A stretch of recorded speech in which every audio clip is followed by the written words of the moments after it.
Como humanos hemos avanzado mucho, y a veces estamos por sentado muchos de nuestros avances, como si estos siempre hubiesen estado allí, pero todo tiene un inicio y te sorprenderá saber que muchos han sido por accidente. Por eso hoy veremos 5 grandes descubrimientos que se han dado por casualidad. Número 5.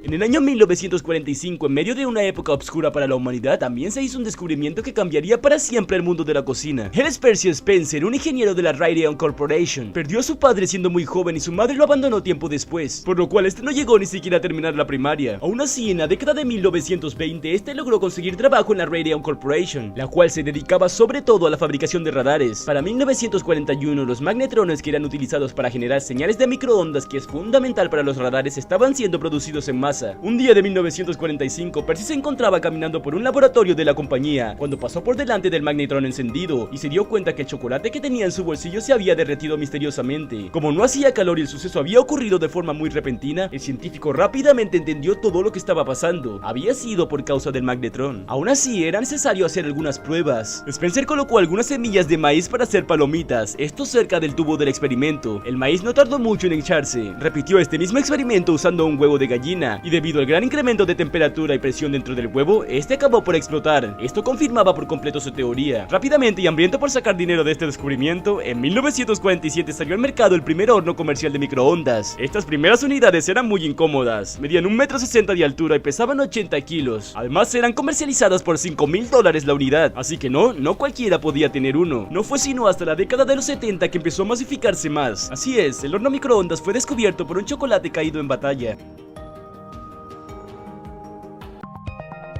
Número 4.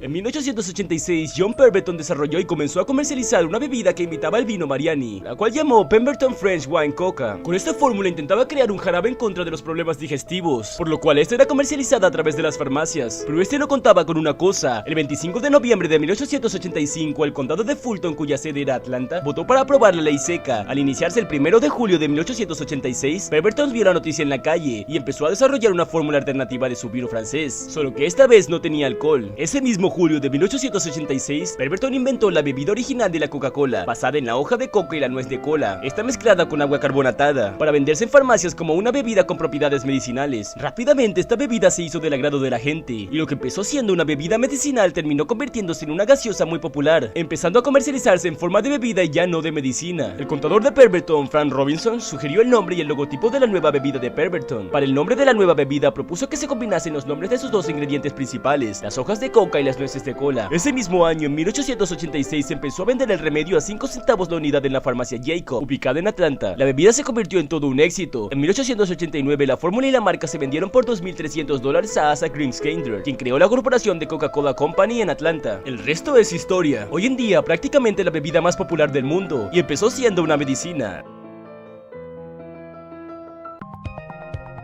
Número 3.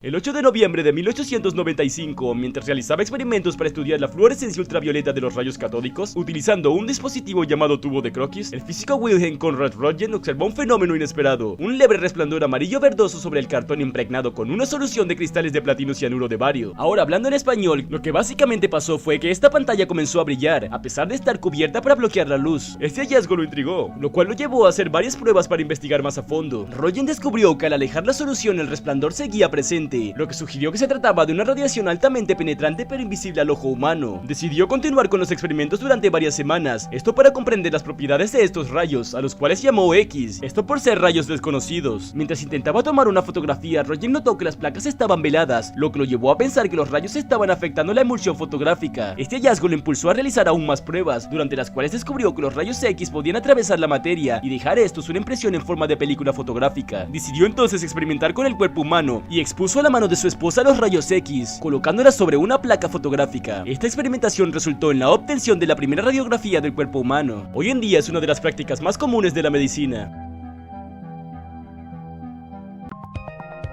Número 2. El plástico es uno de los materiales más omnipresentes en la actualidad y fue descubierto totalmente por accidente. En el año 1907, el químico belga Leo Hendrik Baekeland estaba inventando un nuevo material aislante, esto para la industria eléctrica, cuando inesperadamente encontró una sustancia viscosa y pegajosa al mezclar el formaldehído con el fenol. Al someter esta mezcla a altas temperaturas y presiones, Baekeland creó un material resistente y moldeable que pronto llamó Bakelita, esto en honor a su propio apellido. La Bakelita resultó ser un material revolucionario, era resistente al calor, aislante eléctrico y podía moldearse en una gran variedad de formas. Este descubrimiento marcó el comienzo de la era del plástico, nombre que se le dio debido a la traducción de la palabra griega plásticos, que significa capaz de ser moldeado. Esto inspiró a otros científicos y emprendedores a experimentar con diferentes compuestos y procesos de fabricación para crear una amplia gama de plásticos de diversas propiedades. A lo largo del siglo XX, el plástico se convirtió en un componente indispensable en una gran variedad de industrias, desde la fabricación de productos de consumo hasta la construcción. Y hoy en día es imposible no mirar a cualquier lado y ver plástico por doquier, por lo cual la base de gran parte de las cosas que tienes a tu alrededor fue descubierta por accidente. Número 1.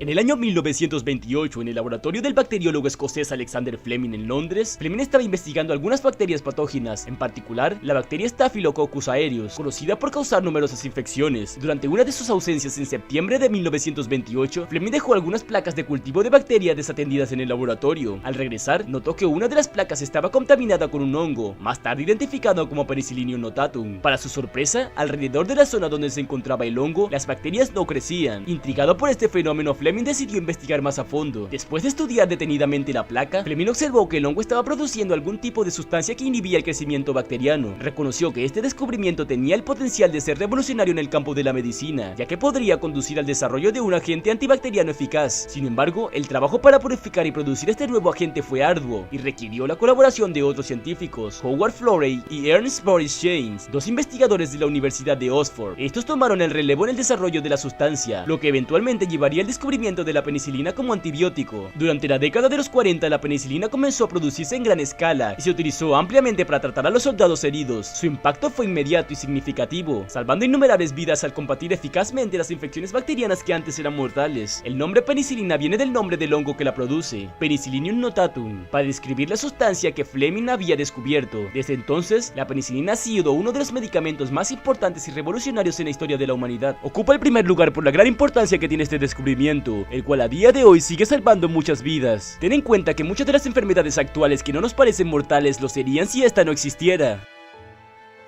Si te gusta el contenido de este canal, puedes ayudar suscribiéndote, también dando like para favorecer a la recomendación de este video. Ese ha sido el episodio de hoy, hasta la próxima.